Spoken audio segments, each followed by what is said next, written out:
वज़ीर-ए-आज़म शहबाज शरीफ की customs faceless assessment निज़ाम कराची के बाद दूसरे शहरों में भी जल्द अज जल्द लागू करने की हिदायत। FBR से मुतल्लिक इजलास में कहा कि फेसलेस कस्टम असेसमेंट सिस्टम में मजीद बेहतरी के लिए वज़ारतें IT और FBR मिलकर काम करें। इंसानी मुदाखलत कम करके निज़ाम को आर्टिफिशियल इंटेलिजेंस पर मुंतकिल किया जाए।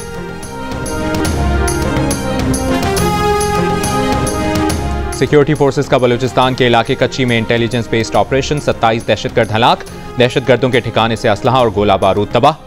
ISPR के मुताबिक हलाक दहशतगर्द कानून नाफिज करने वाले इदारों को इंतहाई मतलूब थे। सिक्योरिटी फोर्सेस बलूचिस्तान के अमन, इस्तेहकाम और तरक्की को सबूताज करने की कोशिशें नाकाम बनाने के लिए पुरअज़्म हैं। अगर मुंह पर हाथ फेर कर कहूं कि तुम्हारा हीटर उतारूंगी तो आवाम की खिदमत कैसे होगी? कोई पासवान किसी के बहकावे में आकर मुल्क पर हमला नहीं कर सकता, कानून नाफिज करने वाले इदारों की तस्दीक नहीं कर सकता। आपकी डेडलाइन पाकिस्तान होनी चाहिए। वज़ीर आला पंजाब मरियम नवाज की तलबा को ताकीद। बहावलपुर में होनहार स्कॉलरशिप प्रोग्राम की तकरीब से खिताब करते हुए कहा, बयानिए वो बनाते हैं जिन्होंने कोई काम ना किया हो। कोई माँ आपको ये नहीं कहेगी कि दिलों में नफरत पालो। इससे पहले लाहौर में खिताब करते हुए मरियम नवाज का मुस्तहिक और नादार अफराद के लिए मुफ्त ज़मीन स्कीम जल्द लाने का ऐलान।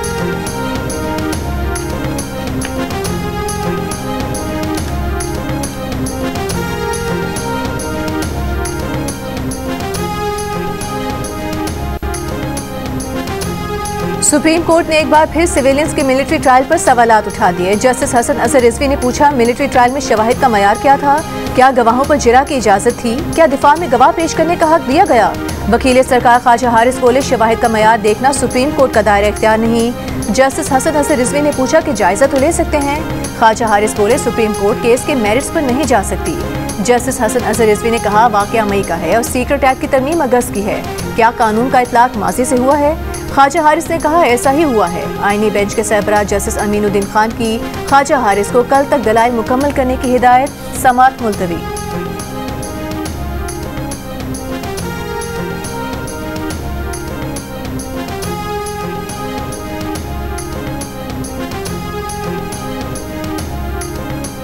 सिविलियंस के मिलिट्री ट्रायल केस की समाअत के दौरान परवेज मुशर्रफ और आर्टिकल 6 का भी जिक्र।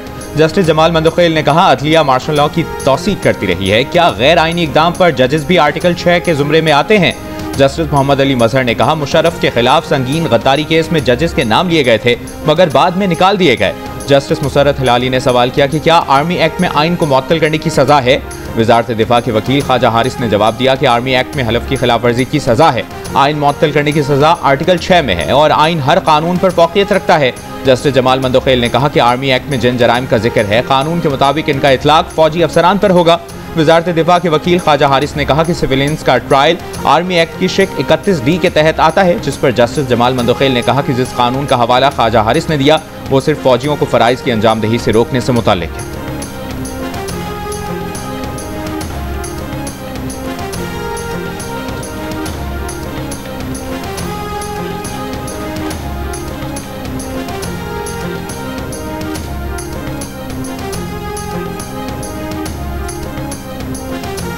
चीफ जस्टिस पाकिस्तान याहिया अफरीदी का माजी करीब में जजेस के एक दूसरे के खिलाफ पोजीशन से होने का एतराफ़।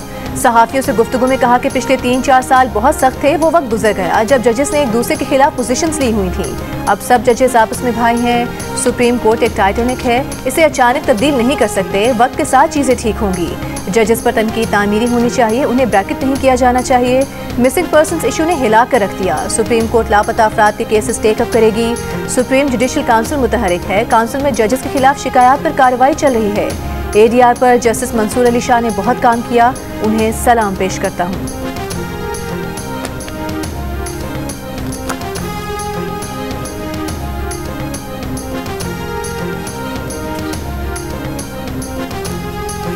सुप्रीम कोर्ट में कस्टम एक्ट की सेक्शन 221A की झील शिक 2 कल अदम करार देने के खिलाफ अपीलों की समाअत। जस्टिस मंसूर अली शाह ने वकील से सवाल किया, क्या ये मुमकिन है सुप्रीम कोर्ट के कुछ जजेस को आईनी मामलात सुनने से महरूम किया जा सके? वकील साहब, हमें इस मामले पर आपकी मुआवनत दरकार है। जस्टिस मंसूर अली शाह ने कहा, बेंच इस हवाले से कुछ कानूनी सवालात तरतीब देगा। बैरिस्टर सलाहुद्दीन इस मामले में हमारी मुआवनत करें।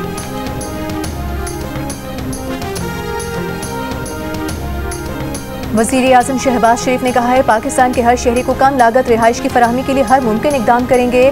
इस काम में करप्शन के खात्मे के लिए इस्लाहात कर रहे हैं। वजारत हाउसिंग के जायजा इजलास की सदारत करते हुए वज़ीर आज़म ने 2 माह में कौमी हाउसिंग पॉलिसी तश्कील देने की हिदायत की। कहा कि हाउसिंग के शोबे में निजी शोबे की सरमायाकारी की हौसला अफजाई की जाए। वज़ीर आज़म ने PWD और दीगर गैर फाल इदारे खत्म होने से करप्शन में आने वाली कमी पर इजहार इत्मीनान किया।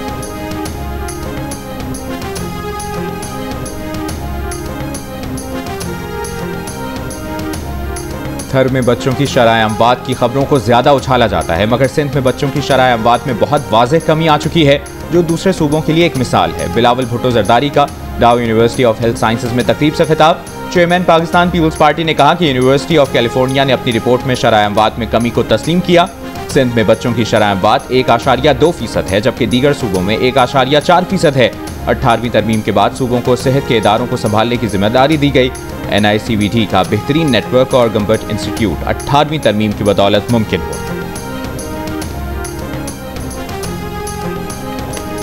बानी PTI के हुक्म पर शेर अफजल मरवत को शो कॉज नोटिस, 7 दिन में जवाब तलब। नोटिस में कहा गया है कि बिना सोचे समझे बयान देकर शेर अफजल मरवत ने पार्टी पॉलिसी की खिलाफ वर्जी की, 1 से ज्यादा बार पार्टी को नुकसान पहुंचाया। उन्हें किसी मुज़ाकराती टीम मेंबर के खिलाफ बयान नहीं देना चाहिए था। शेर अफजल मरवत ने टॉक शो में सलमान अकरम राजा को हदफ़े तनकीद बनाते हुए कहा था कि 1 साल पहले पार्टी में आए सलमान अकरम राजा अब उन्हें समझा रहे हैं। शो कॉज नोटिस मिलने पर शेर अफजल मरवत का कुछ दिन इलेक्ट्रॉनिक मीडिया से दूर रहने का फैसला। कहा दोस्तों के मशवरे पर कुछ अर्सा इलेक्ट्रॉनिक मीडिया से दूर रहेंगे। मीडिया के दोस्त प्रोग्राम्स में शामिल होने पर इसरार ना करें।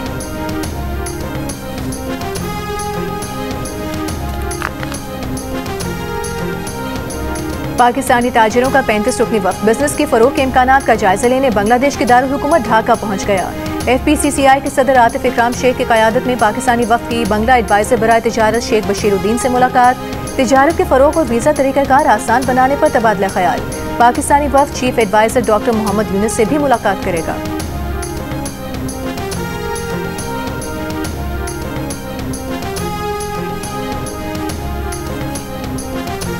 बलूचिस्तान में जिला खुजदार की तहसील जहरी से गिरफ्तार अफराद की रिहाई के लिए लवाहिकीन के धरने। बलूचिस्तान के मुख्तलिफ इलाकों की सड़कों पर गाड़ियों की लंबी कतारें लग गईं। कोयटा कराची कौमी शाहराह सोराब सीपैक चौक से 32 घंटे से ब्लॉक। सोराब कौमी शाहराह बंद होने से कराची और गवादर पोर्ट से सेंट्रल एशिया ट्रांसिट कार्गो की रवानी मुतासर। सीपैक रूट बंदिश से गवादर से अफगानिस्तान को जाने वाली ट्रैफिक भी मुतासर।